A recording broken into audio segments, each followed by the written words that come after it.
problem we were talking about earlier. I guess someone went to make some asparagus yesterday, and all that was in there was a bunch of stalks. Apparently, you cut all the heads off the asparagus and put them in a shake and put all the stalks back. Now, if someone wants to eat asparagus, they don't want to eat stalks. Stefan Bonner and Diego Sanchez are in a confrontation with each other over asparagus heads. 16 people live in here, man.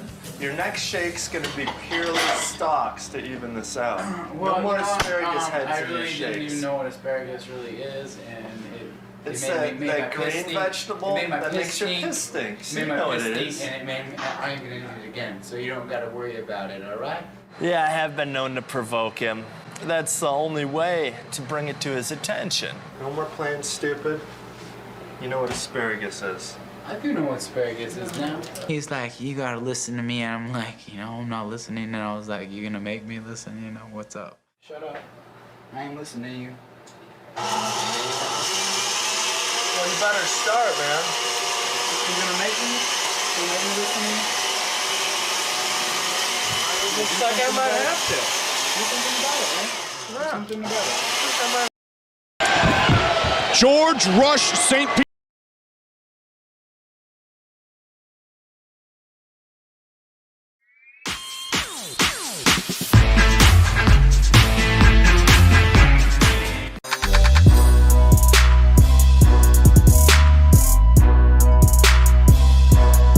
When I saw it, they said he's got to do, what was it? No, he's on probation for a year, which means nothing, and he's on house arrest. I'm like, what the fuck? He has to pay a $500 fine and take part in a 90-day outpatient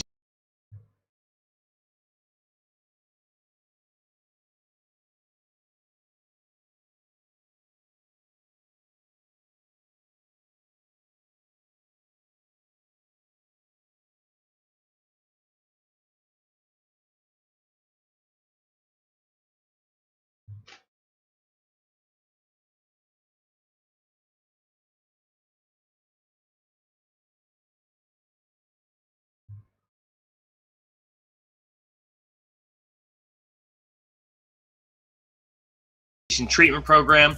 The video will take place via video conferencing due to the coronavirus pandemic. I'll tell you this, right? Yeah, listen, he got off pretty much scot-free. He did. The $500 fine, that's absolutely laughable. The year probation, okay, well, he's got to keep out of trouble. Which for Jones, as we know, isn't that easy. So he's got to be careful there. The rehab thing, all right, yeah, he needs to do that. I just hope he learned his fucking lesson. But I'll tell you, the one thing that sucks,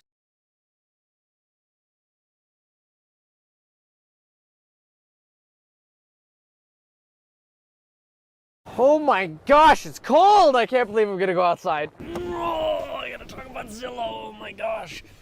Oh. What's up, everybody? It's me, Kevin, coming to you from Central Ohio. And the reason we're making this video today is I have a confession to make.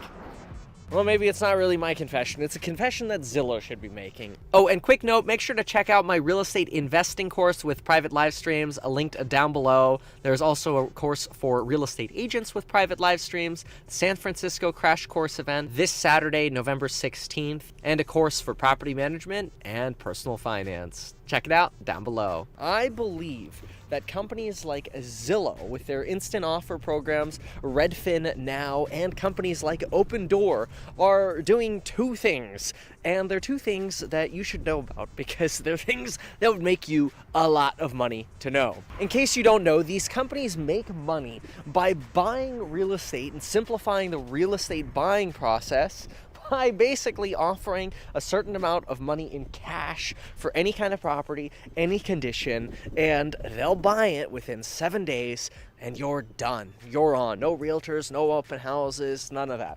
And I get that because in case you don't know, I'm a real estate broker, but mostly I'm a real estate investor. I own over $6 million of real estate investments without any partners or investors other than my wife. However, having transacted hundreds of deals for clients, I've understood that there's something very special about houses, much like this one, which make sure to subscribe and stay tuned for my video coming out on this house. This house was bought for under $10,000 and we'll be going through the numbers and details on this one. You can take a look and kind of see what you're dealing with there. But I specifically want to touch on Zillow. See, Zillow recently released their earnings report, and the earnings did so well, broke expectations, broke records, that their stock went up over 11% almost instantly.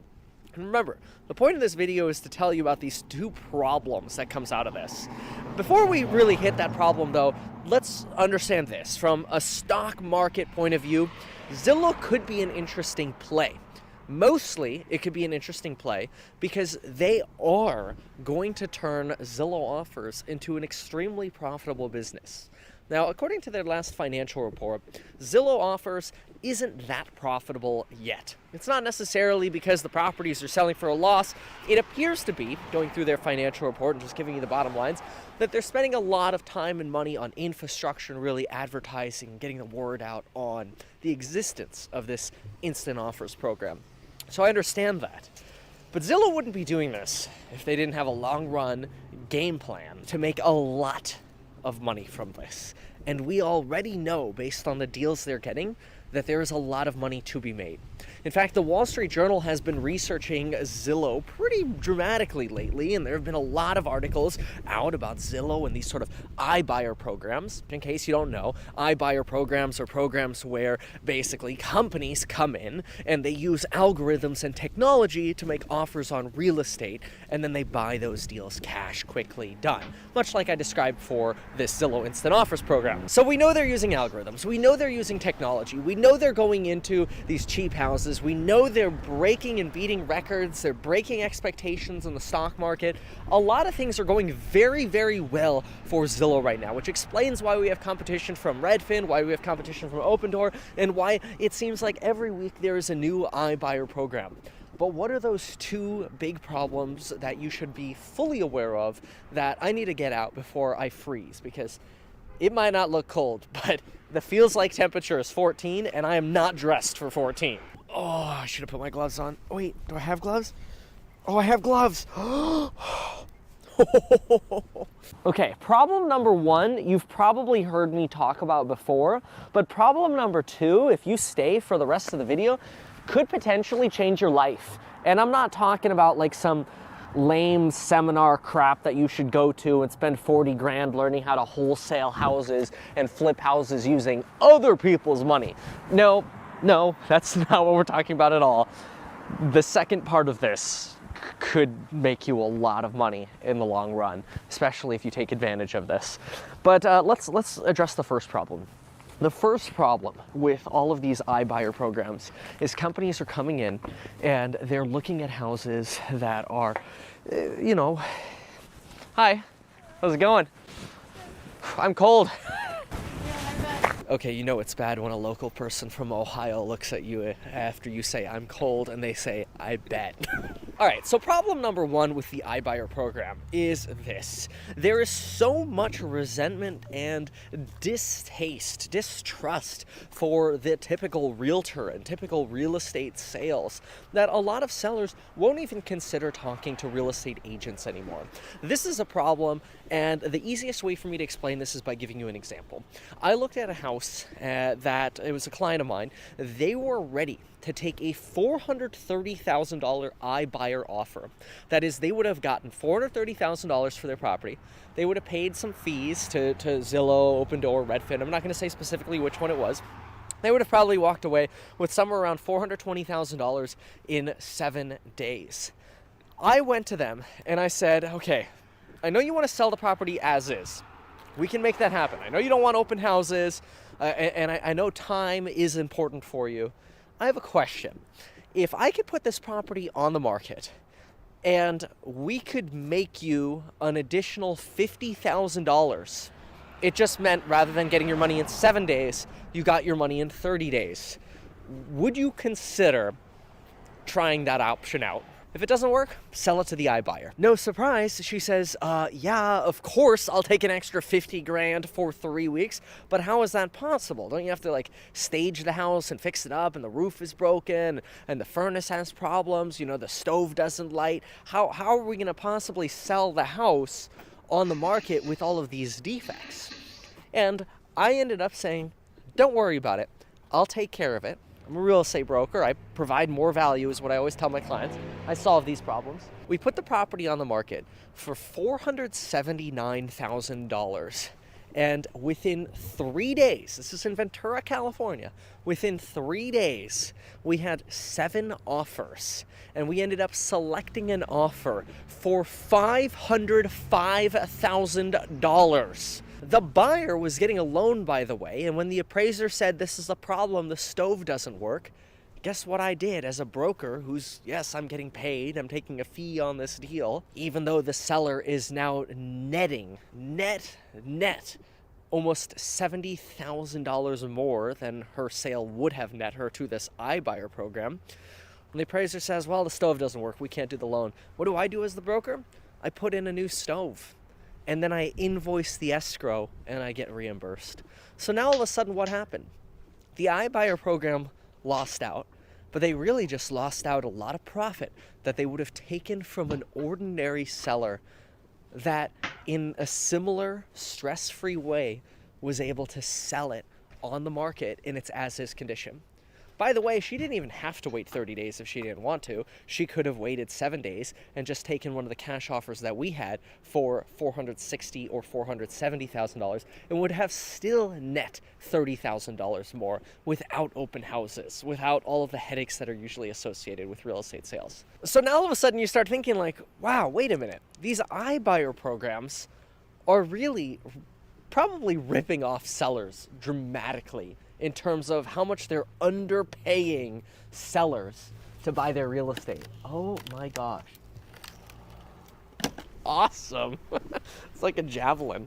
Now, I know the services exist and people could make up their own decisions as to whether or not they want to sell to these iBuyer programs, and they have that choice. And there's no harm. Like, you can't blame Zillow for saying, well, we made a $420,000 net offer and they decided to take it. It's their problem if they left a bunch of money on the table. That is true. But what's the second problem with the iBuyer programs? And this is the one that, if you fully understand, is going to make you a lot of money. All right, let's throw this. Ready? The second problem with the iBuyer programs is they eliminate your ability from getting into wedge deals. See, that property that sold for $505,000 is worth $580,000 to $590,000. It's a decent wedge deal if somebody wanted to come in, buy it, and turn it into a rental, or live in it for a year and then turn it into a rental and fix it up a little bit. So the second problem, and this is really the big one, is the more these iBuyer programs exist, the harder it is for people like you and myself to go out there and find wedge deals that are hitting the market. And really, it's a lose-lose. Because remember, problem number one rips off the sellers by providing them less value solely because of that typical fear of the real estate industry, which could actually probably help them much more than they realize. And the second problem is it eliminates those opportunities from average rental property investors like us, who are looking to not massively underpay. Look, we don't have to pay $420 for that house. Maybe we go ahead and pay $480 for it, or we pay $5 for it, or whatever. But then we go ahead and spend that same $20,000 that Zillow would spend, and instead of Zillow taking this massive $130,000 profit on a flip after paying their marketing and fees or whatever, maybe they net less, but whatever, people like us could go in and enjoy a $70,000, a $50,000 wedge, a $70,000 wedge, a $100,000 wedge, which I'm going to get in the car here. Yes, I did rent the Chrysler Pacifica. It was between this and the Nissan Frontier, which I was going to get the Frontier, but the guy told me the bed's going to fill up with snow and they're cloth seats, which are going to be kind of gross. You're way better off getting the leather Chrysler over here. And then he looked at me and said, after all, Kevin, you did pick the cheapest car option, and you said we pick. So that means we get to pick what you get, so you're getting a van. Dang it. At least it's warm, though. It's actually nice. I really liked it. It has CarPlay, too. Okay, so bottom line, what the heck should we be doing? Well, in my opinion, what we should be doing is we should be going in our neighborhoods. And if we want to find real estate deals, we should be distributing flyers and information going, I will pay you more than the iBuyer program. Whether you're a real estate agent and you want to market it, we will get you more money than the iBuyer programs. Or you're a straight up buyer and you say, hey, you write a letter to somebody, I'm a local real estate investor, would love to buy your house. If you're thinking about selling to these iBuyer programs, call me first, I'll pay you more money. You will still make so much more profit. You know, I think so many people in our society believe, oh my gosh, well, why do I want to pay more money than the next guy? It's not the next guy, that's the problem. We're competing against these iBuyer companies who have massive, insane expenses and costs that we don't, which means competing against iBuyer programs is an opportunity for us to pay a little bit more, still get really, really good deals, and help sellers and our community end up with more money. Alternatively, if you're not interested in real estate or wedge deals, well, you've probably not made it this far in the video, but you could just go buy Zillow stock. Although I personally am not a big fan of Zillow stock because I used to be a Zillow Premier agent, and I'll tell you, and I'm not trying to bag on Zillow, like this was just my opinion, it's just the experience I had. The customer service sucked. Hey, quick update for you. So I'm coming to you from the inside of this hotel room. Anyway, there's a Wall Street Journal article that just came out that suggests that iBuyer programs operate on relatively thin margins. That is, the article says maybe these iBuyer programs are not a ripoff, but I still disagree. Here's why. The problem is they used title insurance data. Now, title insurance companies are known for having very, very rudimentary algorithms for when it comes to valuing properties. Now, the article suggests, hey, it seems like these companies are operating on a lot thinner margins than they really should be. That is possible. So there are two things at play here that are very important to know. Number one, it is possible that iBuyer programs will start trying to pay good amounts for property solely to basically take advantage of the Uber effect, where you go in, you pay more than what everybody else can, or you charge less, like Uber does compared to taxi drivers, drive the taxi drivers out of business, and now you can increase your profitability. That's one option, but the second likelihood is that people are still getting tagged selling to iBuyers. They're selling significantly for less, and this generic overall data doesn't correspond or properly line up with market conditions, which change on a month-to-month basis. Oh, and even more realistically, just consider renting out your real estate instead of selling it. Then you don't even have to worry about it. All you have to worry about is focusing on how to get those good deals by buying them away from the iBuyers.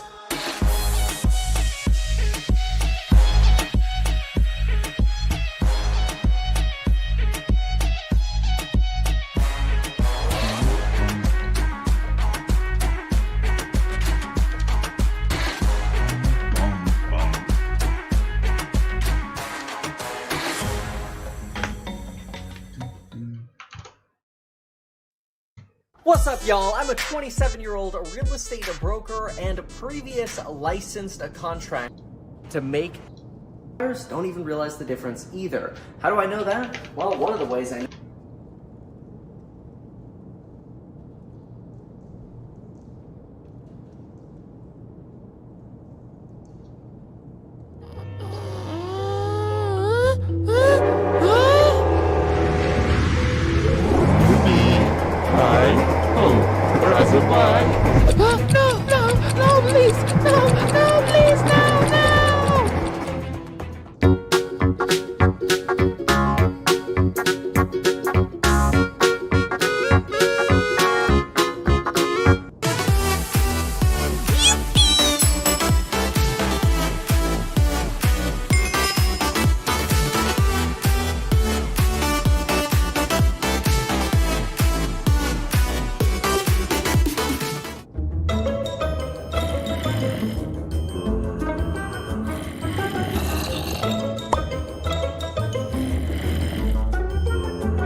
truth is, the game was rigged from the start.